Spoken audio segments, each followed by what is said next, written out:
Hai gorgeous, welcome to my place. Terima kasih sudah mengklik video ini.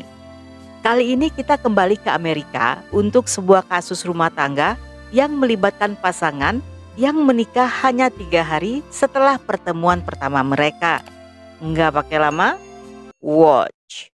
Jasmine seorang gadis tomboy yang tinggal di kota kecil Banidan, California. Di kota yang terkenal akan pantai dan perkebunan anggur ini, hanya memiliki sekitar 2.000 orang penduduk. Tidak ada hiburan, tidak ada mall, apalagi tempat dugem.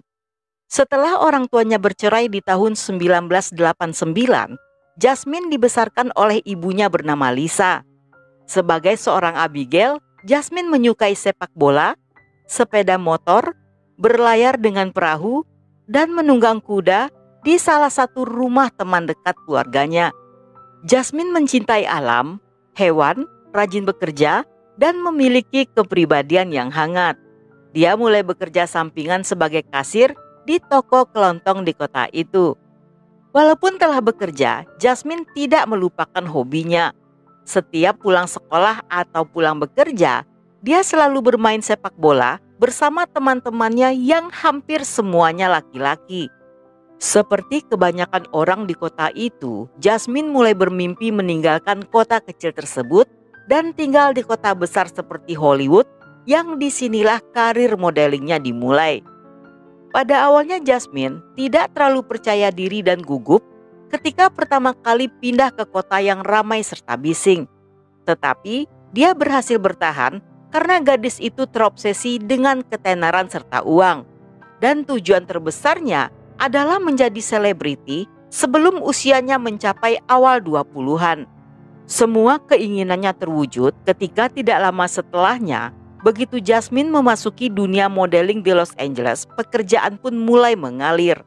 Namun di balik jalan yang baru dirintisnya, teman serta ibunya merasa khawatir atas keselamatan gadis itu karena Jasmine memasuki dunia yang beresiko, di mana wanita dijadikan objek dan pria kaya dapat memangsa wanita muda yang memimpikan ketenaran dan uang. Tetapi tampaknya Jasmine baik-baik saja.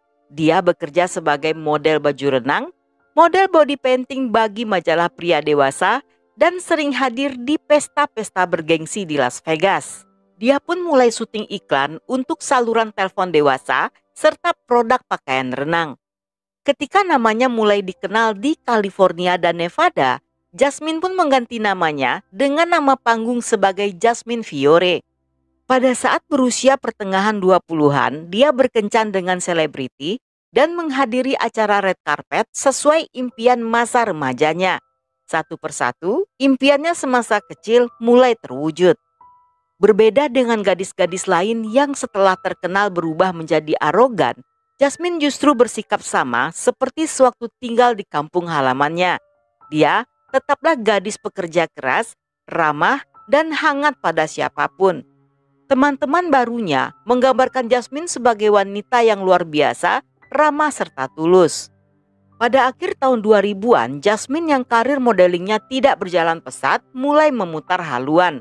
Setelah mendapatkan sertifikat real estate, dia berencana untuk membuka sebuah gym dan pusat pelatihan pribadi. Pada saat itu, dia berkenalan dengan Robert, seorang agen real estate di Las Vegas. Selama 1,5 tahun, hubungan mereka selalu putus sambung. Dan ketika Jasmine mengatakan ingin menikah, Robert menolak karena belum ingin terikat dan mereka pun putus secara baik-baik. Pada tahun 2005, Jasmine bertemu seorang pria bernama Travis, yang kali ini setelah pacaran selama setahun mereka pun bertunangan. Namun 6 bulan kemudian mereka putus tanpa diketahui alasannya. Tetapi dalam beberapa waktu kemudian, keduanya kembali dekat tanpa ikatan yang jelas. Dalam masa-masa ini, Jasmine bertemu Ryan Jenkins, seorang milioner asal Kanada yang merupakan bintang reality show terkenal saat itu setelah tergabung dalam program TV bernama Megan Need a Millionaire. Saat itu Ryan yang sedikit arogan tereliminasi sebagai peserta pada menjelang babak akhir. Untuk menghibur kekesalan hatinya, pada 16 Maret 2009, dia pergi bersenang-senang ke sebuah pesta penari dewasa di hotel tropis Hawaii di Las Vegas. Di sana dia bertemu Jasmine dan keduanya segera menempel satu sama lainnya. Tidak jelas apa yang terjadi dalam hubungan satu malam itu, tetapi 2 hari setelahnya mereka menikah di sebuah kapel di Las Vegas.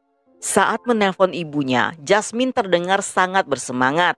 Dia telah menemukan pria luar biasa dan menurutnya pertemuan mereka adalah cinta pada pandangan pertama. Namun bagi Lisa ibunya, sejak awal dia merasakan keanehan dengan kisah cinta putrinya.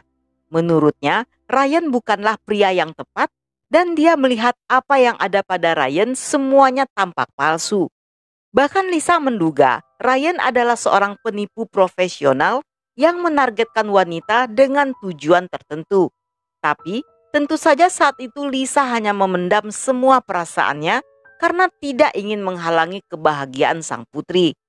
Pasangan pengantin baru ini tampak sangat bahagia dan bersenang-senang. Ryan seringkali memposting foto serta video mereka di halaman MySpace-nya yang kebanyakan di sana Jasmine sedang memakai bikini serta berpose aduhai.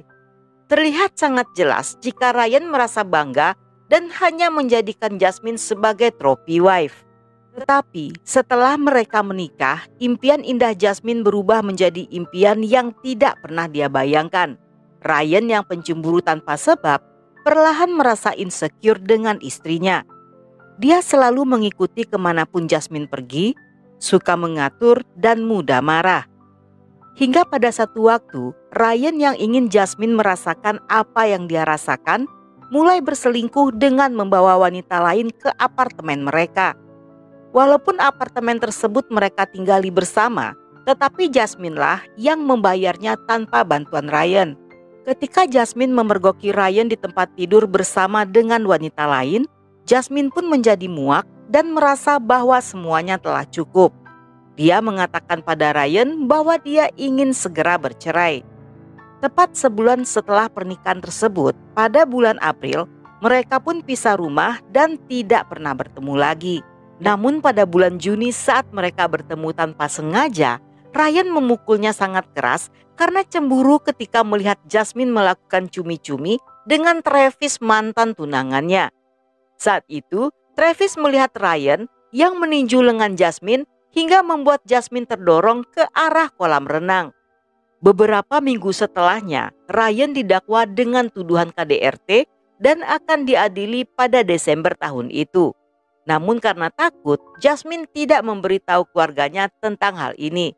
Seperti yang terjadi pada banyak korban KDRT, mereka cenderung merahasiakan masalahnya karena merasa malu atau terlalu takut untuk meninggalkan pasangannya. Ryan yang tidak ingin berpisah berhasil membujuk Jasmine membatalkan keinginannya. Dia juga berjanji akan memperbaiki hubungan mereka serta membahagiakan sang istri. Untuk membuktikan keseriusannya, Ryan meminta izin pada Jasmine untuk mengikuti reality show bernama I Need Money yang berkompetisi dalam tantangan fisik dan mental untuk mendapatkan hadiah sejumlah 3,6 miliar. Dan di tahun itu Ryan berangkat ke Meksiko untuk melakukan syuting dan berhasil memenangkan hadiah tersebut. Walaupun telah putus, tetapi Jasmine tetap berhubungan baik dengan kedua mantannya Robert dan Travis. Pada merekalah wanita ini sering curhat tentang hubungan pernikahannya yang tidak bahagia. Travis sendiri melihat Jasmine sangat putus asa dan tidak tahu bagaimana harus mengakhiri hubungannya dengan Ryan, sehingga wanita itu melarikan diri untuk sementara waktu. Dalam masa-masa ini, tanpa memberitahu siapapun, Jasmine dan Robert pergi ke Meksiko. Mereka menginap di sebuah resort dan check-in dengan menggunakan nama samaran sebagai Ginger dan Hans. Ketika Ryan mengetahui hal ini, dia pun menjadi sangat cemburu. Setelah liburan tersebut, keduanya masih sering berhubungan dan Jasmine berjanji akan menemui Robert di Las Vegas. Tetapi pria itu tidak akan pernah lagi bertemu Jasmine. Karena pada tanggal 13 Agustus 2009, Jasmine dan Ryan check-in di sebuah hotel di San Diego. Mereka akan menghadiri turnamen poker yang bertujuan penggalangan dana untuk sebuah yayasan bernama Karma Foundation. Pada jam 2.30 pagi, rekaman CCTV menunjukkan mereka meninggalkan Hilton dan pergi ke sebuah klub di Hotel Ivy di pusat kota San Diego. Dan sekitar 2 jam kemudian, Ryan kembali ke hotel sendirian. Sehari setelahnya, seseorang menemukan sebuah koper hitam di tong sampah yang berada di dalam gang di Buena Park, California. Di dalamnya terdapat jasad yang hancur parah sehingga sulit untuk dikenali. Jari-jari jasad itu telah dipotong dan semua gigi telah dicabut agar tidak bisa diidentifikasi melalui catatan gigi atau berdasarkan sidik jari. Di hari yang sama pada jam 9 malam, Ryan melaporkan hilangnya Jasmine pada polisi. Dia mengklaim bahwa terakhir kali melihatnya pada 14 Agustus sekitar jam 8.30 malam di rumah mereka di Edinburgh Avenue di Los Angeles. Dia mengatakan bahwa setelah kembali dari San Diego, dia menurunkan Jasmine dan setelahnya pergi untuk melakukan beberapa tugas. Dan sejak saat itu Jasmine tidak pernah kembali. Mendengar keterangan ini, polisi dengan cepat mengetahui bahwa itu adalah kebohongan.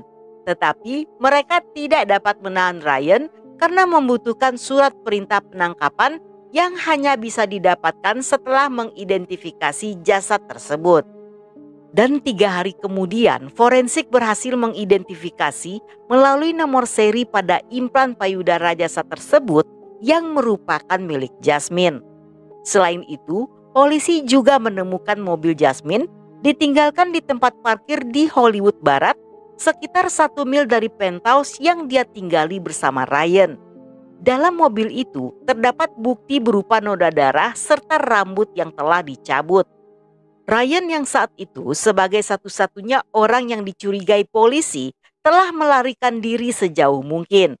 24 jam setelah pembunuhan Jasmine, Ryan menggunakan telepon wanita itu dan mengirim SMS pada Robert yang isinya berupa makian. Saat itu Ryan melarikan diri ke Kanada dengan perhitungan yang sangat detail. Untuk menghindari polisi, dari LA dia berkendara ke arah utara dengan menggunakan sebuah mobil sport berwarna putih. Di sini dia menukar mobil tersebut dengan BMW hitam yang pada akhirnya ditinggalkan dan ditemukan polisi di Seattle. Untuk menghindari penjaga pantai, Ryan melintasi perbatasan Amerika-Kanada dengan menggunakan speedboat yang kemudian dibuangnya saat sampai di marina dekat Vancouver, di mana beberapa orang kerabatnya tinggal.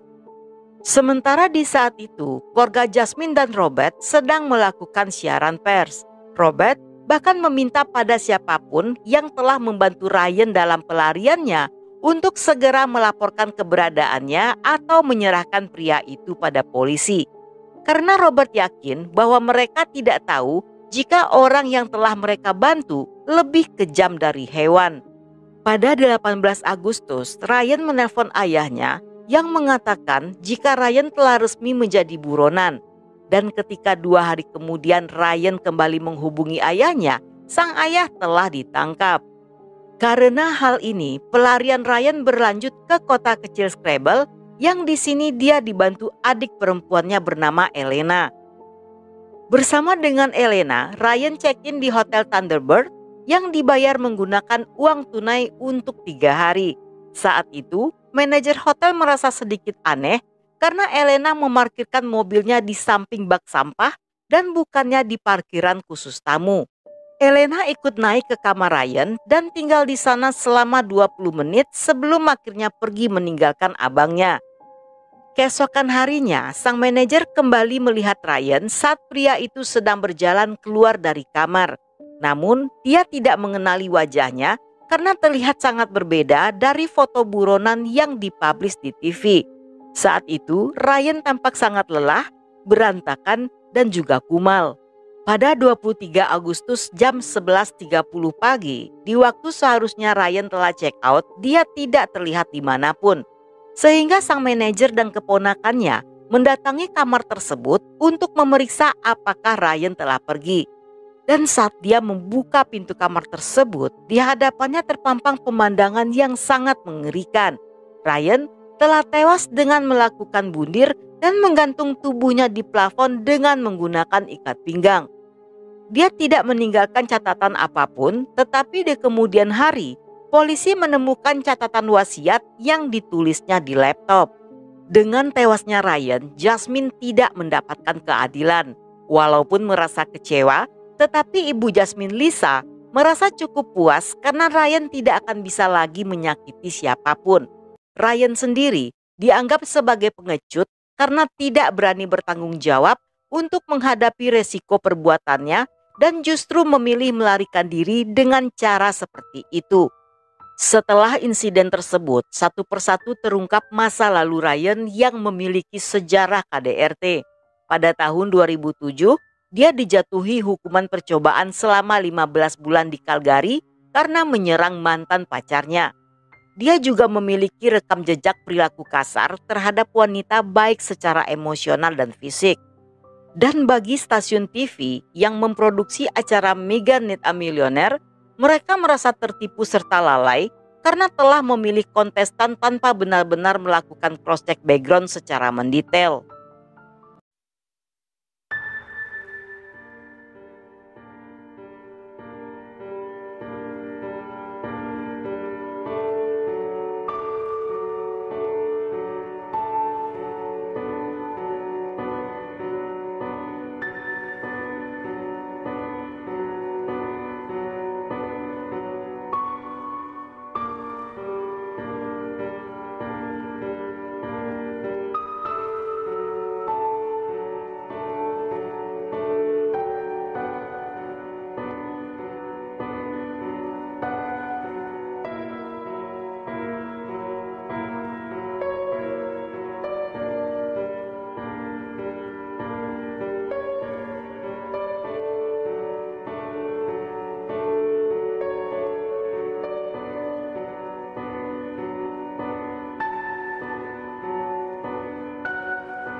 Dan sampai di sini dulu cerita kita kali ini. Semoga kalian suka dengan ceritanya. Jangan lupa subscribe, like, komen, dan share sebanyak-banyaknya ke media sosial kalian.